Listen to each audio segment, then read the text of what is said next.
B is 0, negative 1, and C is 12, comma 3. All right, so first I'm going to find the distance from A to B. And so that's going to be the square root of x2 minus x1 squared plus y2 minus y1 squared. Now, I don't want you to get all mixed up in the minutia of finding these distances. We're just going to look at these points, and then we're going to see what the distances are, and then we're going to see if it's a right triangle or not. All right, so this would be, let's call this one x1 and this one y1. So this will be my first point, and this will be my second point. So this would be x2, y2. All right, and so that gives me x2 is 0 minus x1. And so x1 is negative 2 squared plus y2, which would be here, negative 1, minus y1, not a comma, minus 1, y1, which is 5. So I'm just, this is y2, this is y1. So I'm just plugging those numbers in. And so this gives me the square root of 0 minus a negative 2, that becomes plus 2. So this would be 2 squared. And then negative 1 minus 5 is negative 6. But notice, it doesn't matter whether this is positive or negative. When I square it, it's going to be positive. So this becomes the square root of 4 plus the square root, plus 6 squared is 36. So 4 plus 36 is the square root of 40. Now, I'm not going to worry about simplifying the radicals or anything like that. I'm just going to see what that is approximately. So I'm just going to go the square root of 40. So this is about 6.3. Okay, just to get an idea of what the length is that we're talking about. Part B says, not part B. So now, so that gives me that one of the sides, and I don't know whether it's the leg or the hypotenuse because I don't know how long they are yet. So now I'm going to find the distance. I did from A to B.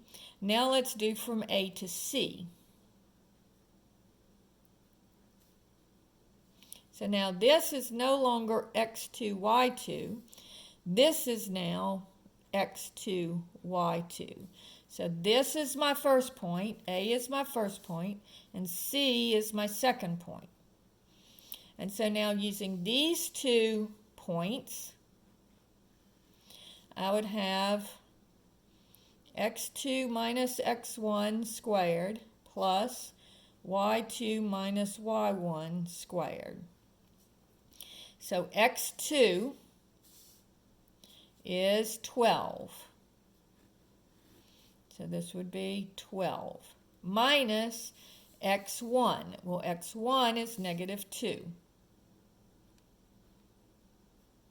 plus y2 is 3 minus y1 is 5. Now I'm going to do the arithmetic in the parentheses first. So this gives me 12 minus a negative 2 is 12 plus 2, and so that's 14 squared. And then 3 minus 5 is negative 2 squared. And so now, using my calculator, I'm going to go 14 squared is 196 plus negative 2 times negative 2 is positive 4. When you square it, it becomes positive. And so this will be the square root of 200. And so using my calculator again, I'm going to say, what is the approximate value for the square root of 200? And this is about 14.1. And so notice that this one's longer. So this one cannot be the hypotenuse. That has to be either A or B. And A and B are interchangeable. It doesn't matter which one. All right. And then finally, I want to know, so I found the distance between these two. Then I found the distance between these two. So now I'm going to find the distance between these two. So now the distance between B to C is going to be, so this is now my first point, and this is my second point. So now this will be x1, y1. And so that's going to be x2 minus x1 squared plus y2 minus y1 squared. So this is going to be x2 is 12 minus x1, and x1 is 0 squared, and then y2 is 3 minus y1 is -1 squared. So this would be, and you can just use your calculator on this to find this out. So this would be 12 squared plus 3 minus a -3 is going to be, minus a -1 is 3 plus 1, so this would be 4 squared. So this is 144 plus 16. And so this gives me, let's see, that would be 160. So the square root of 160 is 12.6. All right, so now, looking back at my Pythagorean theorem, remember, this is A, this is B, and this is C. So the C is the longest one, so that would be this one. Now I'm not going to use the 14.1, I'm going to use the square root of 200. So this is the square root of 200. And then A, it doesn't matter whether I use the 40 for the A or the B or the 160 for the A or the B. Those are interchangeable. So let's call this one A. This would be the square root of 40. And this would be the square root of 160. All right? So now what I'm looking for is A squared plus B squared equal to C squared. And if it is, then it means they form a right triangle, and if they're not, then it means it doesn't. So this would be the square root of 40 squared plus the square root of 160 squared. And I want to know, is that equal to the square root of 200 squared? Now, what is the square root of 40 squared? Well, the square root and the square undo each other, so I just get 40. And then same thing here. The square root of 160 squared is just going to be 160. And the square root of 200 squared is just going to be 200, because the square and the square root undo each other. And so now